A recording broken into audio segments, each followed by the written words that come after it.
Vous aimeriez avoir votre propre modèle d'intelligence artificielle qui fonctionne offline sans connexion.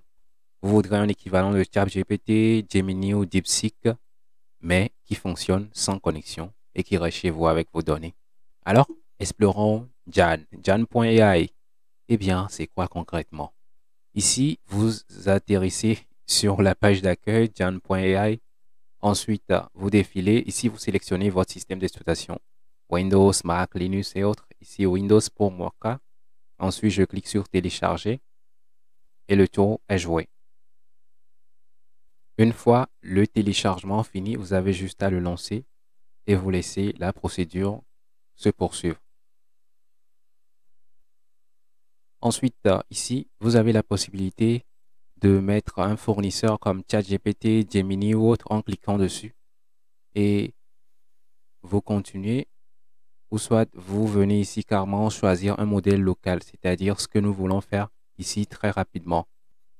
Ici, nous ne voulons pas dépendre d'un fournisseur, nous ne voulons pas forcément avoir à utiliser de la connexion. Alors, nous allons prendre les modèles par rapport à ce que nous voulons. Ici, nous avons la possibilité d'installer LLama 3.3 qui a ici 39,6 gigabits. Si vous avez le matériel qu'il faut, vous pouvez l'installer. Ce sera encore plus performant. Et ici, on nous dit 70 milliards de paramètres. C'est assez intéressant, que ce soit pour du coding, de la logique mathématique et plein d'autres. Vous avez la possibilité d'installer d'autres modèles plus légers comme Cohen 2.5 pour du codage ou soit même Diano, GUF. Ça dépend de ce que vous voulez. Vous pourrez bien sûr descendre encore, voir ce qu'il y a d'EMA pour le codage, bien sûr. Ici, pour les datasets et plein d'autres encore. Mistral AI, vous avez la possibilité de l'utiliser. Un modèle plus léger de LLama 3 qui est disponible à ce niveau avec peu de paramètres. Vous pouvez faire un petit tour dedans. Ici, Cohen, si vous avez un modèle précis en tête, vous avez juste à le rechercher. Ici, je peux faire par exemple Gemini. Gemini n'est pas là. Je vais sur Gemma. Gemma, ou soit je peux juste écrire Coding ou Coder. Ici, nous avons DeepSeek aussi qui est là. Nous pouvons décider de voir les plus téléchargés. Réinitialiser ceci très rapidement. Les modèles les plus téléchargés qui sont ici. Ou bien ceux que j'ai déjà téléchargés. Je n'ai aucun pour le moment. Là, les plus téléchargés sont là. Les nouveaux modèles aussi sont là. Vous pouvez décider de choisir un modèle léger juste pour faire un essai.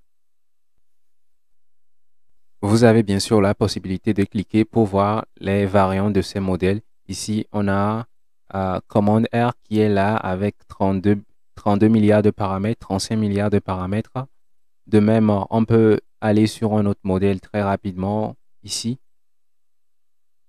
Nous avons Aya avec 8 milliards de paramètres, 35 milliards de paramètres. Bien sûr, Cohen 2.5 avec différentes variantes et autres. Vous pouvez choisir de prendre un modèle très léger pour débuter, ce qu'on va très rapidement faire ici. Ici, je peux prendre Tiny Llama très léger, très rapidement, ou soit je vais juste ici pour prendre LLama 3.2 de 800 à 69 mégabits très rapidement. Un modèle très léger ici. Nous pouvons voir les variantes qui sont là. Ici, on a 1 milliard de paramètres. C'est celui que je vais prendre et je vais le télécharger.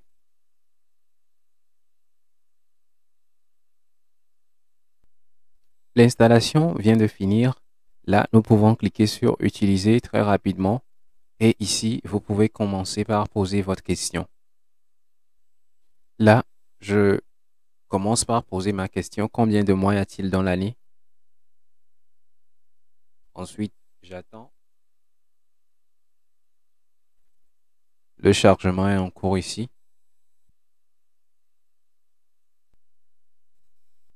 Là, j'ai une réponse. Pour répondre à la question, j'utiliserai le calcul de la période scolaire et du calendrier.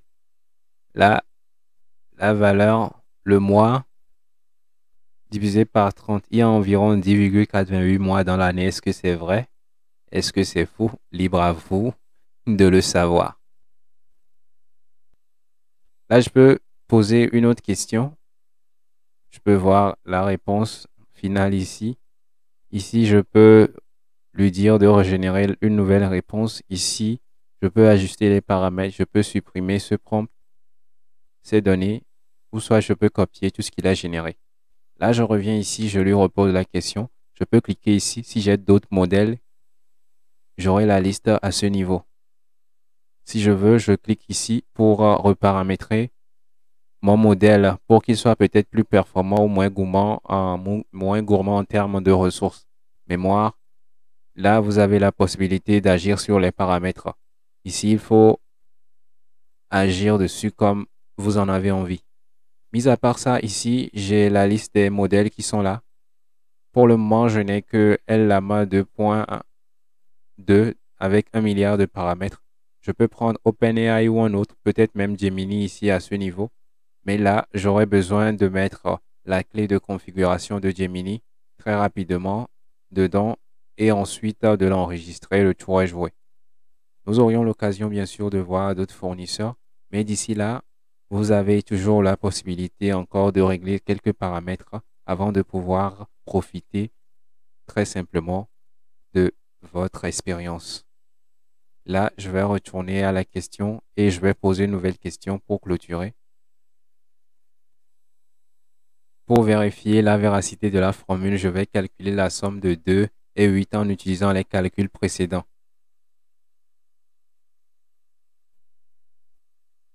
Ici, vous pouvez le voir. La réponse qui a été générée n'est pas correcte. Vous pouvez lui dire que cette réponse n'est pas correcte ou soit changer de modèle pour prendre un autre plus performant. Avec ces petites astuces, vous saurez si il faut continuer avec votre modèle ou pas.